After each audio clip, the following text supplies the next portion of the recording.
is welcome in this space. It is good to come together in times like these, to know that you are not alone in your grief and your processing, that you get to tell stories and share with one another, to laugh, to hold those, and we are so glad to get to do that with you. I want to open us in prayer, so if you would join me in the spirit of prayer and reflection now. Holy, loving God, we thank you for this space, to be present with one another, to bring our heavy hearts, and to know that we are not alone, to be with others that loved your beloved child of God, Roger Lundy. We give thank you for his life. We cherish him, and we remember him today. God, I ask that you pull close to the brokenhearted, that your love would be a balm on our hearts, that we know that we are never alone, that you are here, that we just have to remember that you're as close as every breath that we take, every loving gesture that we give one another today, every hand on the shoulder, every hug, every hand squeeze is your love amidst us. Thank you for the show of love that came through the life of Roger, who showed us what it was like to love and serve and enjoy life. May we honor that spirit today. In your loving name we pray. Amen.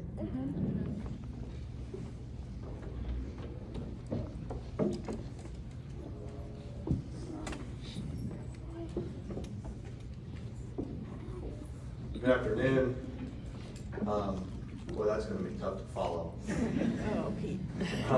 I want to start. I'm Pete. I'm Roger's oldest son. For many of you that are here, probably have met me at some point. If not, welcome. Before I get into Roger's story, I want to say a few thank yous. First of all, I want to thank Franklin College, President Prather, his staff, all of them for working so diligently the last few weeks to make this possible, for hosting Dad's celebration of life today. I also want to thank all of his doctors and his nurses that cared for Dad, doing literally everything humanly possible to keep him here with us. I want to thank Mike David, the IGA, the Indiana PGA, all of its members for all of their continued support for our family. I'd like to thank each and every one of you for reaching out to us with your words of kindness and encouragement, your reflection, and even for your donations to our family and to his Franklin College girls team. We are forever grateful for your support, and we mean that. To his girls team,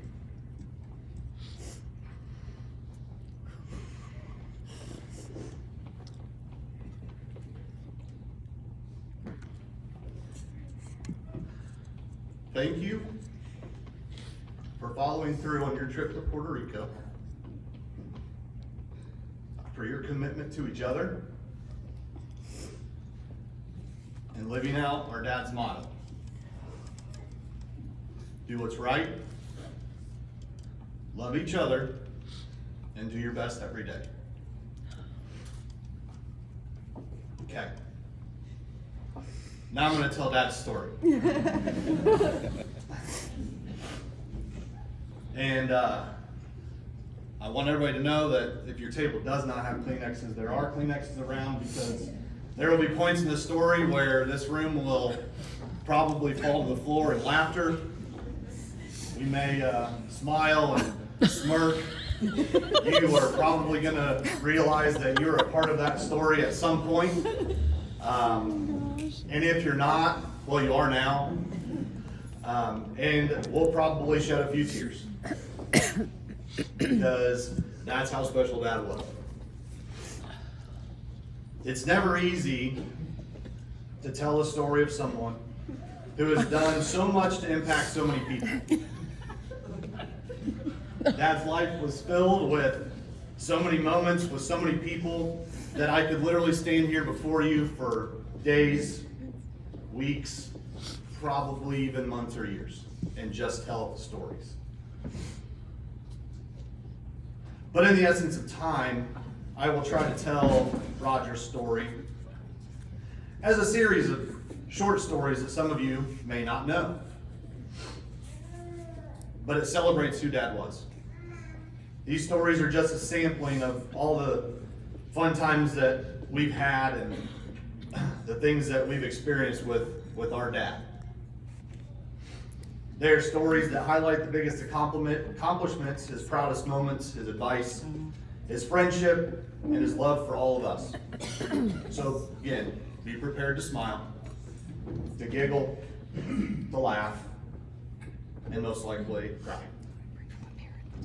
There's my disclaimer. Our dad came from a relatively blue-collar family. His parents were old school. Dad never really liked being at home. And I'm sure he's probably told you some stories, but it wasn't because my grandparents and his parents were mean or violent or anything like that. No, they were exactly the opposite. They loved my dad and his other brother very much. They loved my dad so much because he was the oldest, that to show their love, my grandfather would entrust him with all of the landscaping duties at home.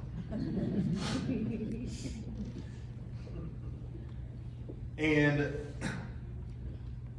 there was no need for him to lay around in his bedroom listening to the newest Beatles vinyl, right? On one occasion, my grandpa ordered several tons of rock to be delivered to the house on Friday afternoon. And when my grandpa got home from work, he walked into my dad's room and he says, "Hey, I need all that rock moved by the end of the weekend so I can get my car out to go to work on Monday." And obviously, my dad, as a young boy, was not exactly pleased, but my grandpa just handed him a shovel and said, "Get to work." Naturally, again, my dad's reaction was displeasure, but these were some of the experiences from his childhood that created the hardworking, constantly on the go, helping others work ethic that was Dad. It also lit a fire that Dad would find any way possible to avoid yard work from that day forward. Much later, when we moved to Wabash, he went as far as buying my mom a riding lawnmower for Mother's Day. He had the sweetest of intentions. Dad knew how hard it was to push mow our yard in Wabash, because it was much bigger than the one we had in Auburn. So he says that he did this out of love, but sometimes he had pretty bad timing. No, Ab, I won't be buying you a riding lawnmower for Mother's Day. But feel free to keep that in mind for Father's Day. So, okay, but back to Dad and golf. Due to my grandfather's love language, Dad began saving every single penny that he could. And once he had saved enough, he went and bought the very first thing that he could with his own money. It wasn't a candy bar. It was his very own 4-speed, sleek blue, thin-wheeled Schwinn. Now, out of all of Dad's worldly possessions, this was the one that he cherished the most. So much that it's the only thing from his teenage years, the very first thing that he bought with his own money, that he kept his entire life. It still sits in the shed at our parents' house today. And, unbeknownst to me until recently, that it's been considered to be an art piece above his headboard in his bedroom. contemporary meets eclectic. I'm not an art major, so I don't really know how that works. But that was Dad. He always found ways to keep himself humble. He always kept little reminders of where he was, so he understood how he got to where he was at right now. So back to the bike, with this newfound freedom that he had, he found a job. He was working as a looper, you know, a caddy. And he worked at Wausau Country Club.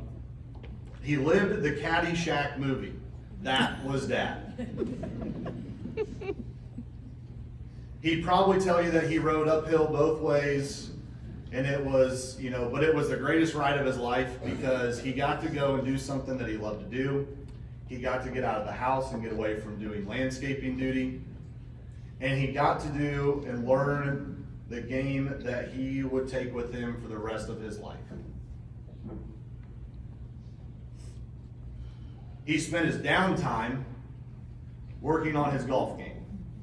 Okay, again, remember, he was avoiding shoveling rocks. And he continued that until he left us. He always continued to try to get better. No matter how much it physically hurt, because he was old. I can understand where he was at, because I'm getting there, and it hurts sometimes for me too. But going back to Dad's golf career, it didn't start by carrying clubs. No, he started when he was very, very little. My great-grandfather and my grandfather both liked to play golf. And they would occasionally find a club or something for Dad to hit in the yard, and then he would hit balls there. And he was never allowed to go to the golf course because he wasn't old enough. But as he got older, he would beg his dad to take him to the driving range.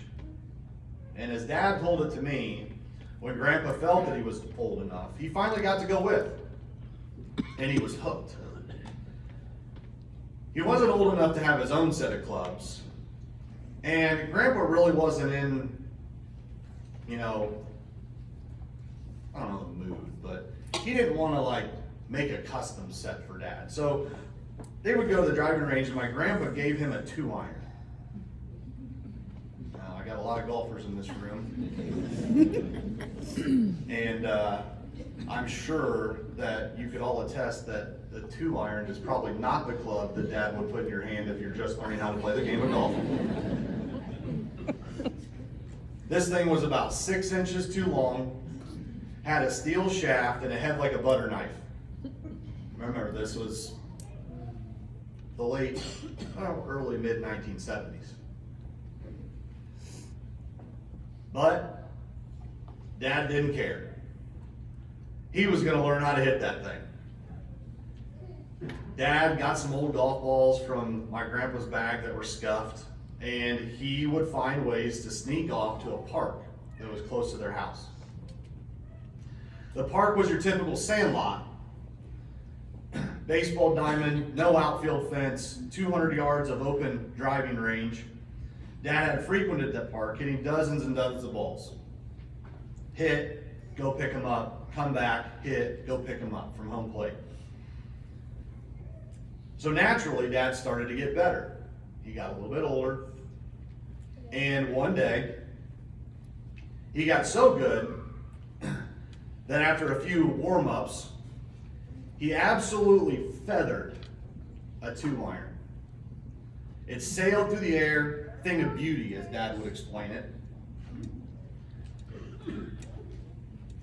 But he hit it a little too good. That feathered 2-iron sailed through the end of the park, across the street, and straight through the window of the firehouse that was adjacent to the park. It was easily, in his words, a 225 carry. Through a paper-sized window pane, in his words, precision. Panicked, Dad ran home, scared of what he had done though. However, when my grandpa came home from work, my dad, in true Dad fashion, he owned up to the shot. My grandpa marched him down to that firehouse, knocked on the door. My grandpa explained to the fireman what Roger had done, and Dad apologized. But the fireman was intrigued. His dad was probably around 9 or 10. He asked questions about my dad's age and where he had hit that ball from. And my dad turned and he pointed at the park. He said, down there by home plate. And the fireman looked. He said, that's probably easily a 225-yard carry, isn't it? Dad shook his head. And the fireman looked at him, he looked at my grandpa, and he said, don't worry about the window, kid. You keep practicing just because you've got a future in this game. So he did. And the rest was a lifetime of the greatest game ever played. Now, I've heard this next story several times. I'm unsure about many of the specific details, but I'm going to tell you anyways from what I know.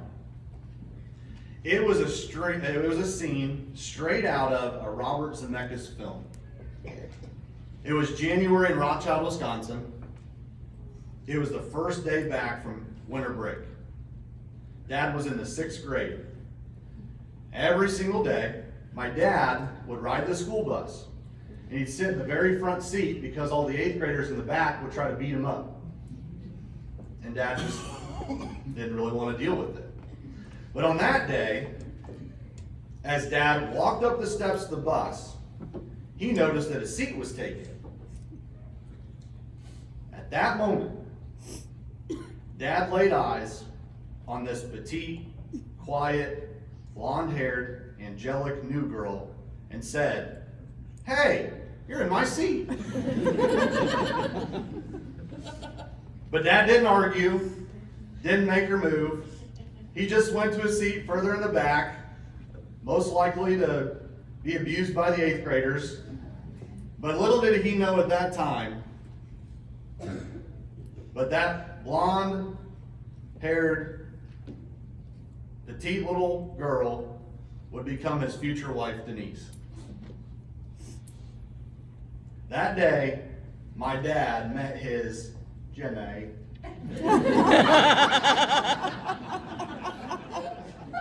Now, they didn't make it official until about 8th grade. They were pretty good buddies, but from that day forward that he met my mom, the new girl, they were like peas and carrots. And then all throughout high school, they made many memories with many friends. They got kicked out of gyms because the track coach got angry because they played golf. They went to dances and proms and mint green tuxes. But in 1981, as my dad went on to Ferris State, and he was in the midst of finishing his... That story's coming in just a minute from my sister, so hold on. It's a good one. In 1981, as Dad was finishing school, he had one last test that was standing in his way.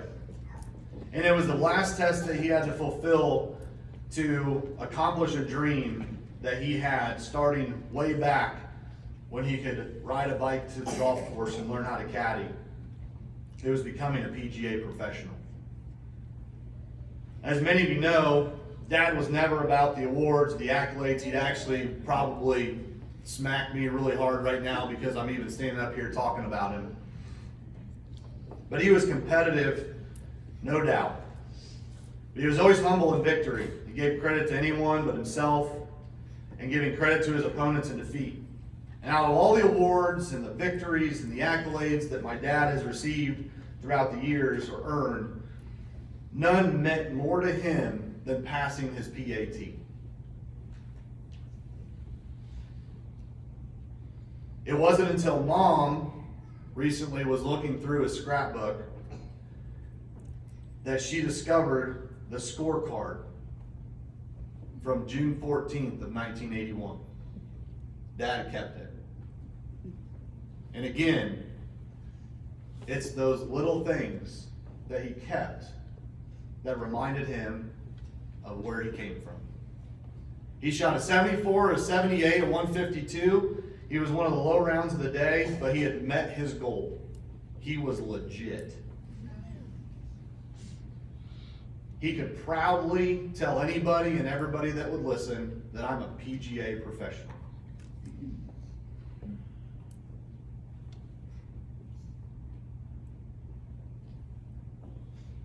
That day of earning professional status legitimized all the years of breaking firehouse windows and riding a Schwinn to and from work and being a caddy and being away from my mom when he was at Fair State and working to achieve that dream. He poured his heart and soul into making the game of golf better for the next 42 years.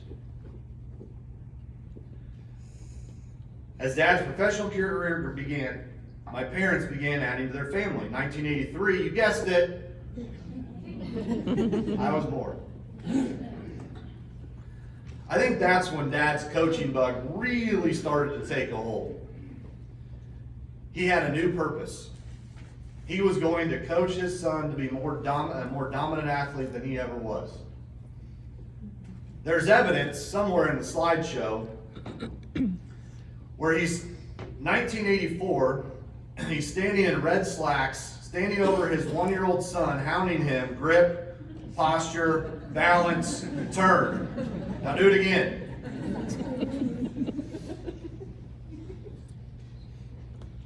And Dad always pushed me, and he's always pushed my brother and sister, that no matter what, just follow your dreams.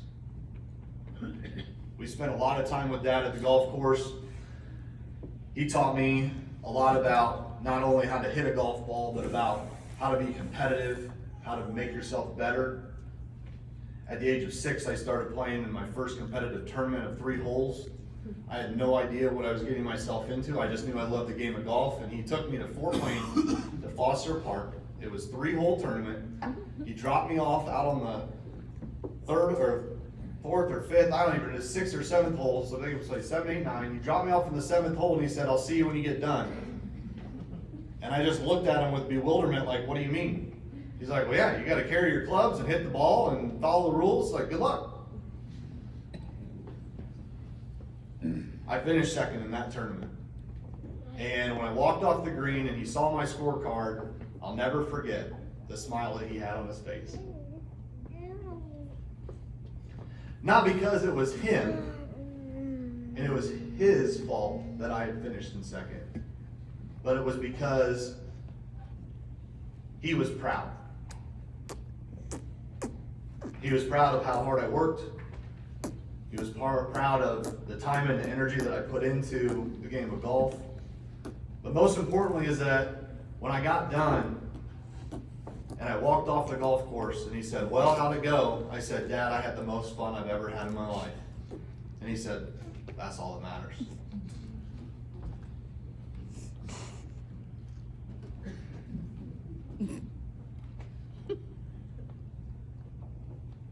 Dad was also competitive, not just on the golf course, but he was competitive on the basketball court.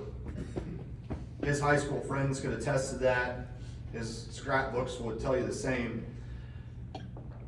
But he also served as a head varsity girls basketball coach at DeKalb High School in Indiana here.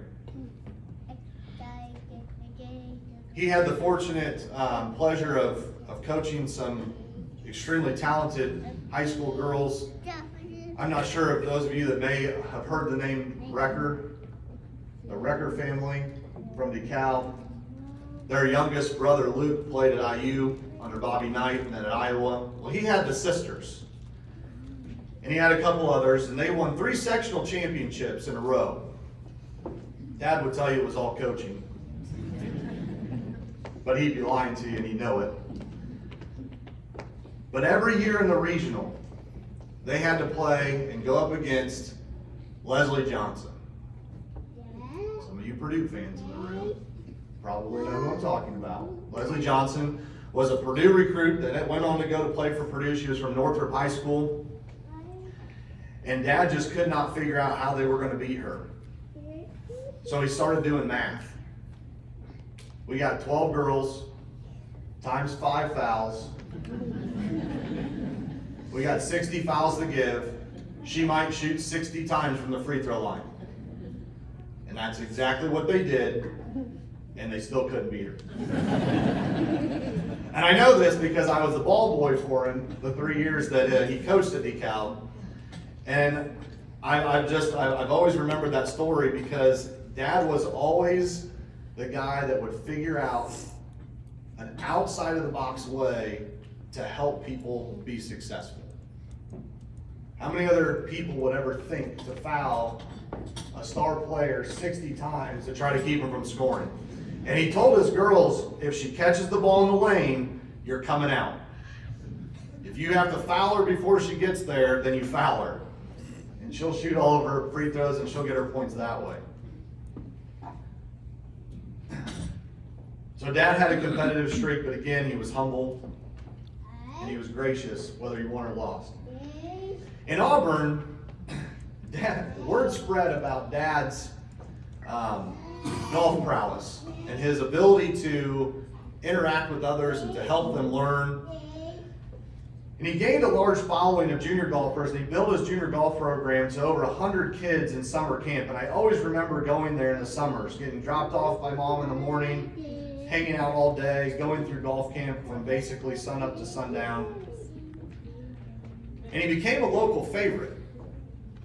And this next story of Dad is one that I bet you only a select few of you probably know.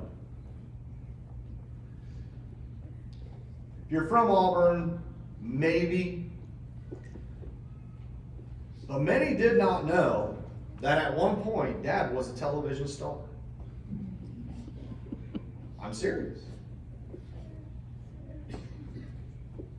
He was on the Golf Channel one time because they interviewed him and they, about the First Tee program and the Richmond program, which is great, but that's not where Dad got his television start.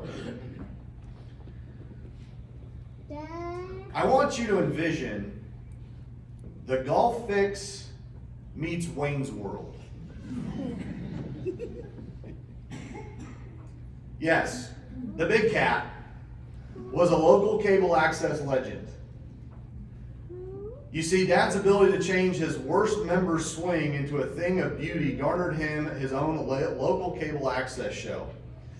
I believe it was called Lundy's Long Shots. That's up for debate.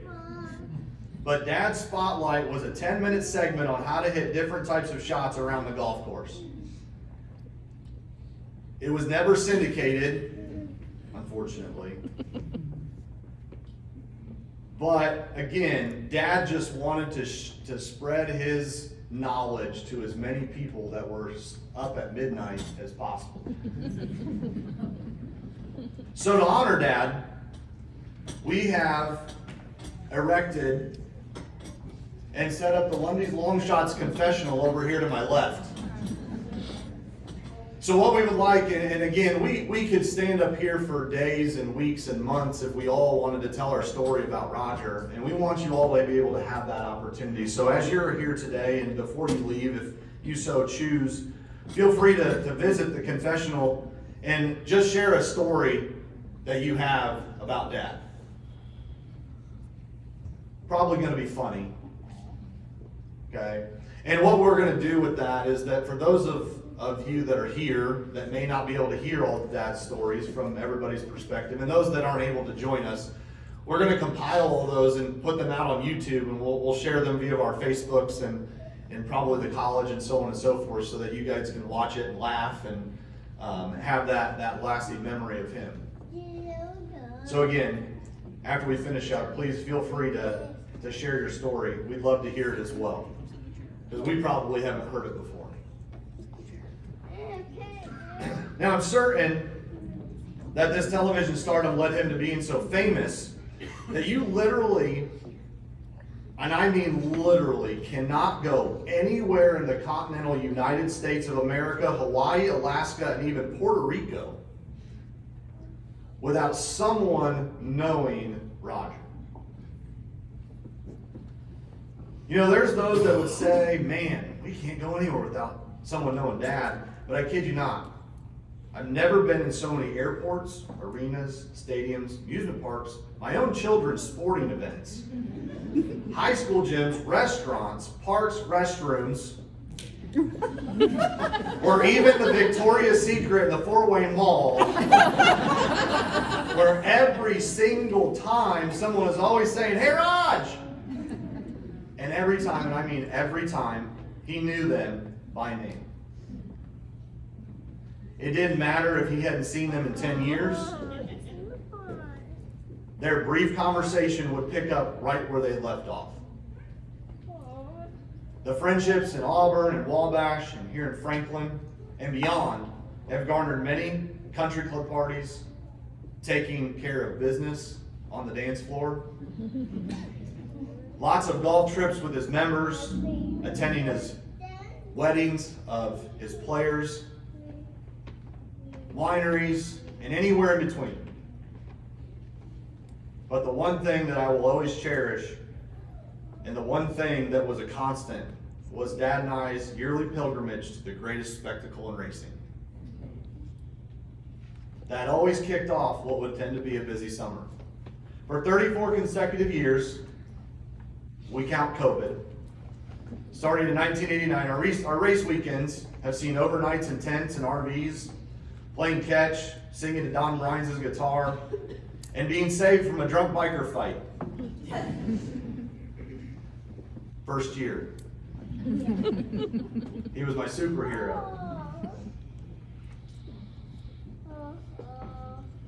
And placing bets and cheering for the most obscure drivers and having the absolute best tailgates with some of the most amazing friends, both old and new. I'll go back to 1993 when Dad's career took him to Wabash. Shortly after, that's when Dad jumped into the collegiate ranks of coaching, taking over a men's and women's program at what is now Manchester University. He loved coaching because he loved teaching. Those were the same years that we also welcomed my brother and my sister, Connor and Paige, into our family. But Dad picked up right where he left off in Auburn. He built relationships with new members.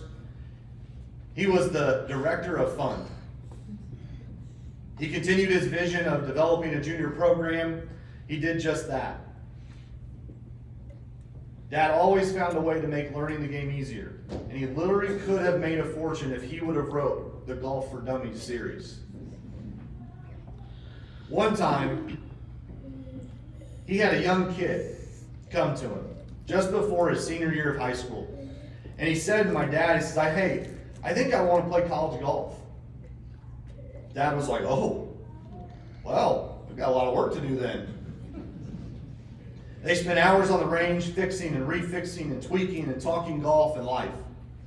After every lesson, the kid would go, play great for a few days, not practice a whole lot, and then come running back to Roger complaining about how he wasn't getting any better. This continued for a couple of months. Dad would drop what he was doing, go to the range, work, fix it, good, weak, no good, back to the range, fix. Again, for several months, and Roger finally one day looked at the kid and got real honest. He said, "You're either going to commit to getting better or we're just wasting time." Now the kid was stunned because he'd never seen that side of Roger. But it was exactly what that kid needed. Roger had a way of being compassionate. He'd give you the shirt off his back or his pants. Yes, Dad actually auctioned off a pair of his pants of khakis mid-party in Wabash, autographed them to raise money for the golf course. But when you needed a kick in the rear, he wasn't afraid to give you the whole cold hard truth. Well, that kid I just told you about was me.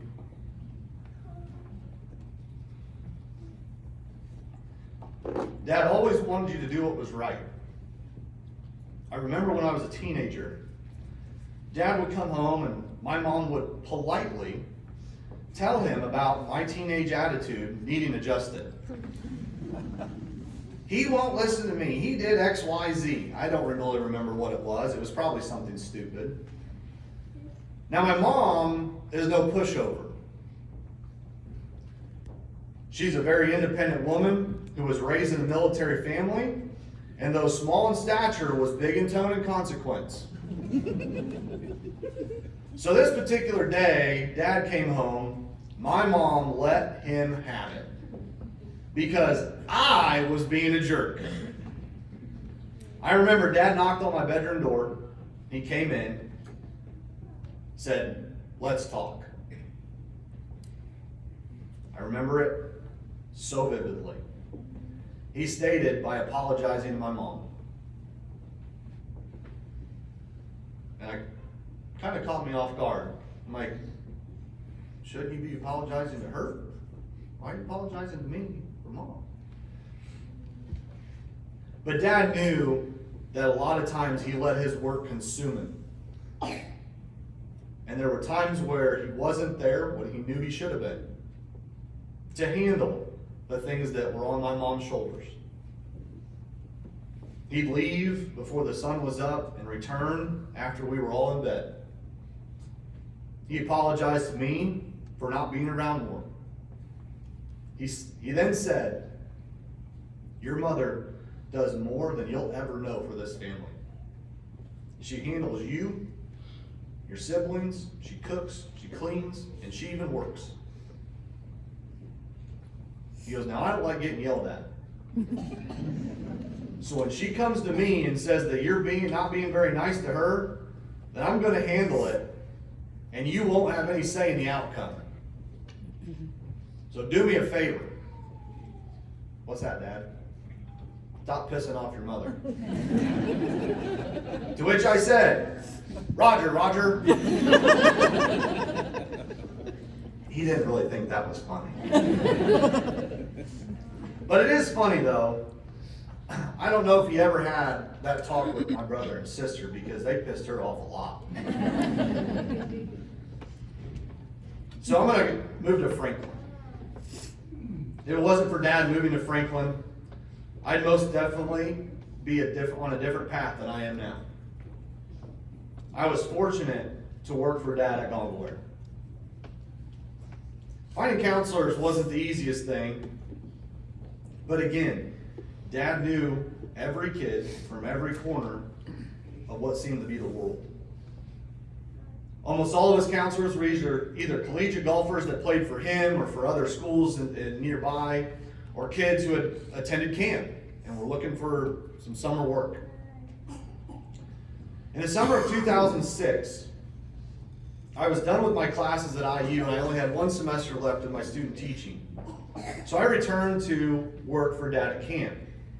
Now, I had to attend to some business in Bloomington, so I was a little late for our first counselor meeting. Now, I'm not going to go into the specifics of that, but when I walked into the meeting, Dad stopped and said, "Well," and all the counselors sat and they turned and they looked at me, and I just simply responded with, "No charges." But it wasn't so much that. That was the day that I met my wife, Abby. Yep, no way was I going to be able to compete with Mom and Dad's love story. But Dad, thank you.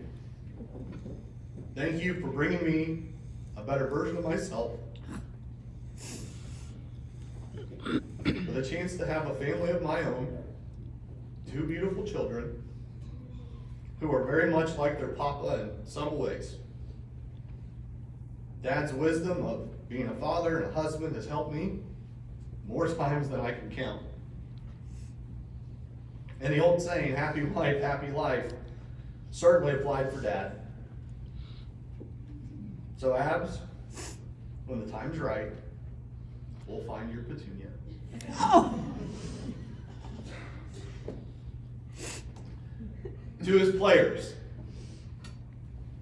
coaching is such a calling. Long hours, little pay, but Dad didn't care about any of that. He loved it. He loved the fact that he could look a parent in the eye and he could say, "Our child. I will protect them as they are my own. I will make sure when they are away from you, they are safe with me. Now, I'll be honest, Dad enjoyed his girls far more than his guys.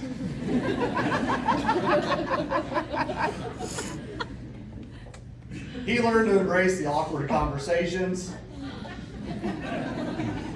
and he was always up for being goofy, ice cream, and even planning fun activities during golf trips. The coup de grace of these activities was when Dad was at Manchester and he brought his girls down here to Franklin to play in the Grizzly Invite. Dad knew that his team needed some good old quality team bonding time. And so he went to work. And he looked and could find anything he possibly could of what was going on here in Indianapolis. And he said, girls, get something on. We're going downtown. Okay, coach. They hop in the van. They drive down to Conseco Fieldhouse, and they walk in, and they jammed out to Aerosmith for the next 3 hours. I don't know, maybe that was more for Dad than anything. But they had a blast, and those girls would tell that story for years to come. His Franklin girls have so many stories. They have so many inside jokes. And I hope that they share all of them today in the confessional.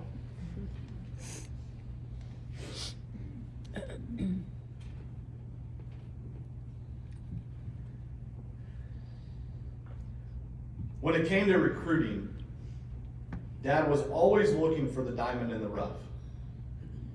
He loved the kids that everyone else overlooked. Because like himself, he wanted to give them a chance to pursue their dream of being better at golf and at life. He didn't care what their scores were. He just wanted good kids who loved golf, wanted an education, and to have fun while doing all of it. Well, Dad, mission accomplished.